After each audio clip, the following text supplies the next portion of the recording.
Hey guys, it's Greg. In this video I want to show you a preview of upcoming upgrades to Sea of Legends. So the game is going to be on a crowdfunding platform again with a reprint and also with some additional content to the base game and to the expansion that was released I think 2 years ago.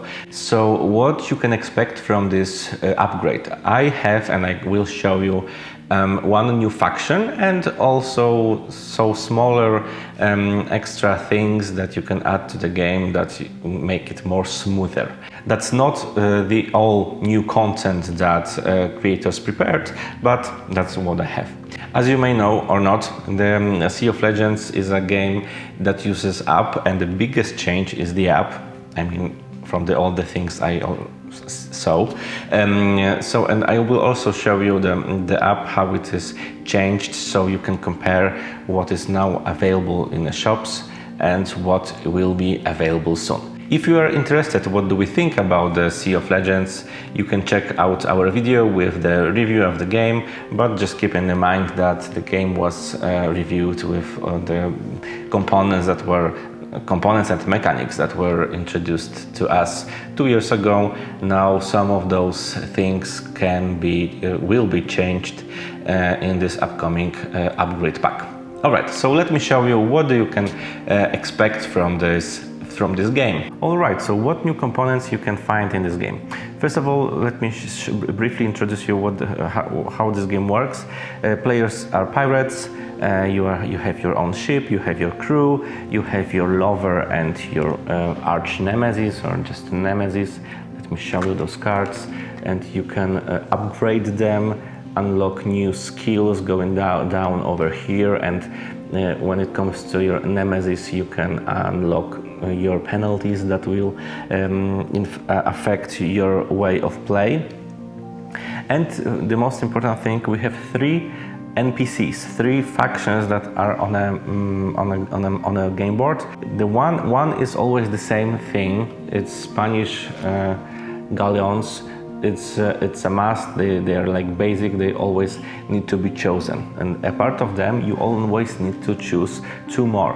In the base game, if I'm not mistaken, there are 4 factions.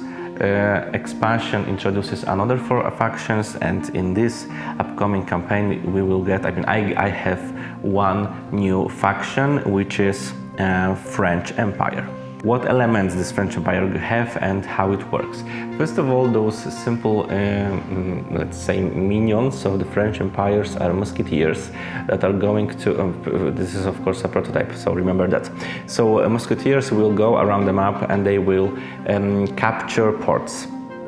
When they will capture the first port, placing their flag on one of the ports, so here are the flags.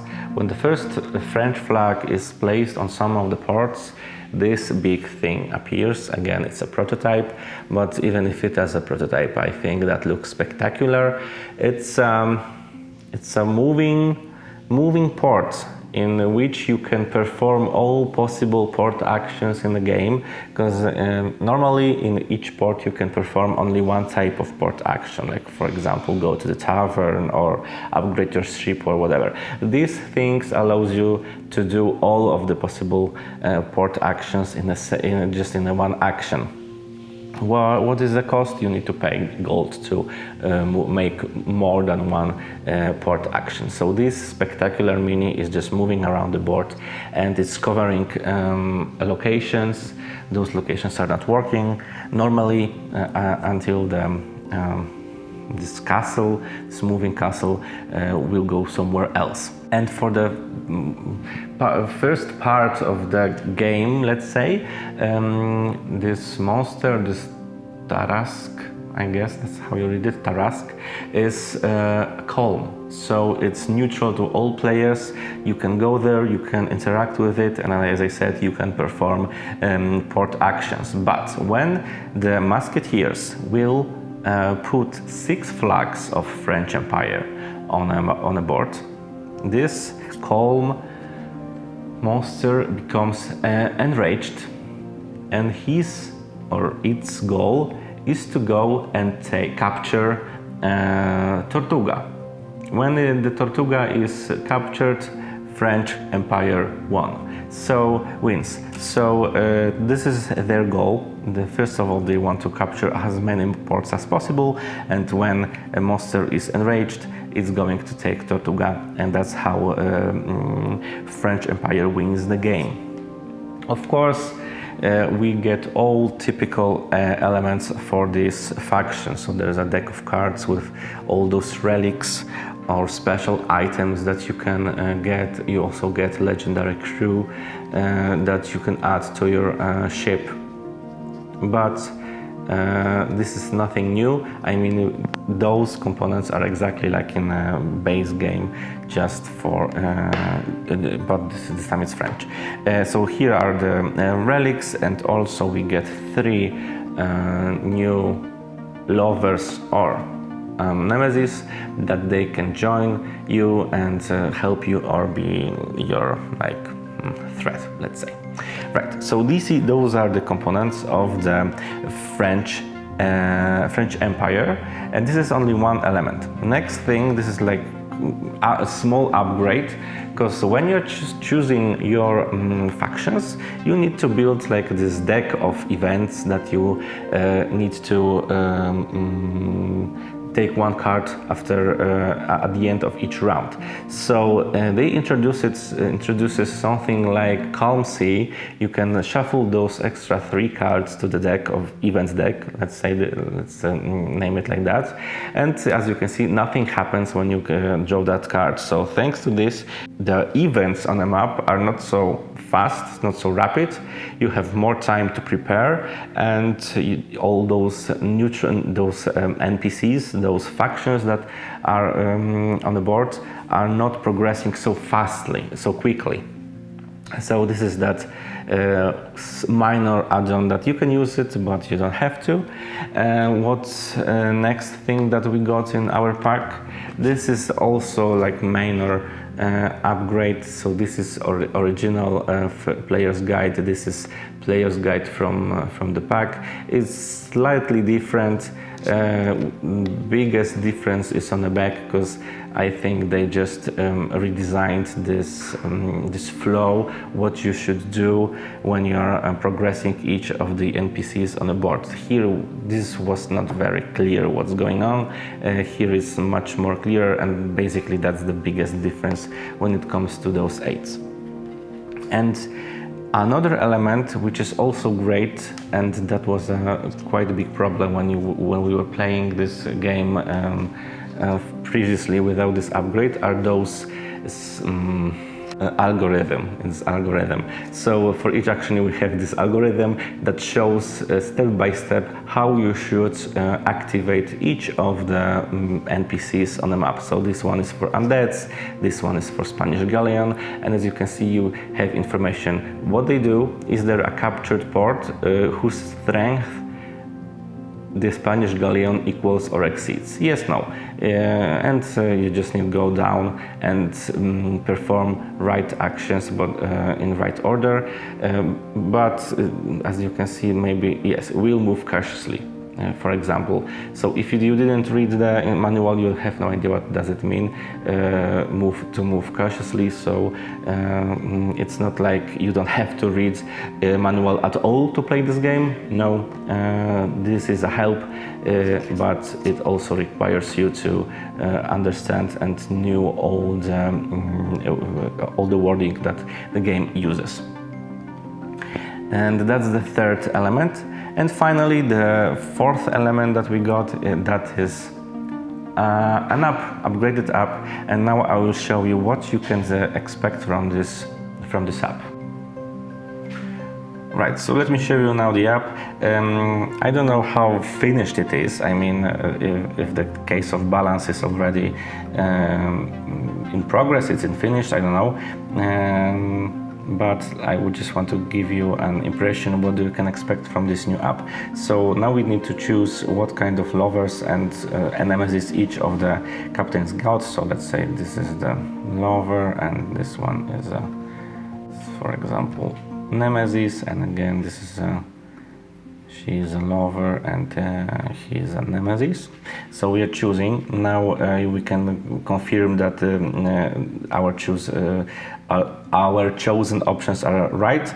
And here now you have all the factions that you can add to your game. As you can see, we have all of them. We have also those from the base game, from the expansion, and there is also French Empire, which is going to be introduced during this new campaign. So let's add French Empire, for example, and I don't know what. See, Coven, well, it doesn't matter. Now, everything works more or less the same as in the previous app. The way that you chose the factions looks just much better because there we only had text. Now we have also graphics. And what is the main difference in here? That we can start a prologue. And this prologue is like an introduction that sets more or less a tone of your gameplay, what you will do, and that just introduces your story. Important change is that we have finally buttons. We didn't have buttons in the previous version, and that was quite annoying, especially when you're using touchpads. So that was the prologue, and now let's say we are playing normal game, and it's a turn of Captain Liu. And what you can see here, that is very cool new thing, that we have a map, and on the map we have information where each of the tokens that represents quests are placed. And that's very cool because it was very easy to mess things up, and you were not sure that you're going in the right direction. Thanks to this, everything is quite smooth. There's also Captain's Log, where there's information on what happened, what currently happened in your journey. Return to the map. So let's say I'm doing this. I'm clicking the icon, and here we have all the informations that are in previous version also, but with buttons, with colors. It's more like user-friendly, much better design, I would say. I'm not sure if I can prepare. What's that? Erase episodes tracking values, and no, I don't know what does it mean. So this is one big change, this map. And the second thing is the story, because the story here is long. I mean, when we played the previous version of the game, the main story of the captain, this story with this wheel, it took more or less 3 or 4 steps, like 3 or 4 events, and that was the end of the story. In here, that's very long. I mean, we finished the game and we didn't finish our stories, so we're not sure how long it can be, but it's more branching and definitely more narrative than in the previous version. And basically that's it. So all those new elements of the app are hidden from our site. We have those very cool upgrades of the user experience, but the story, those events, those branching narratives, and most importantly, all those rewards are a new thing. I don't know how well balanced it is. When we played it for the first time, we felt that the rewards are extremely high. I mean, you can get a lot of things just doing one event, and that wasn't so easy playing the previous version of the game. So I am not sure if the game is balanced yet. And the new thing is elsewhere in the Caribbean. So this is an event that is strictly for the Captain Liu. It's like something new happens for this player, and this player can perform some kind of action depending on what was written in this text. So if you accept it, something changes. So place your captain's adventure token in a Thieves Landing, so the token is moved, and something different you need to perform. And that's it. So those are all new things that we got. But what I know, it's not all of them. You can expect a lot of more new content that is going to be added to Sea of Legends. So thank you so much for watching this video, and I'll see you in the next one.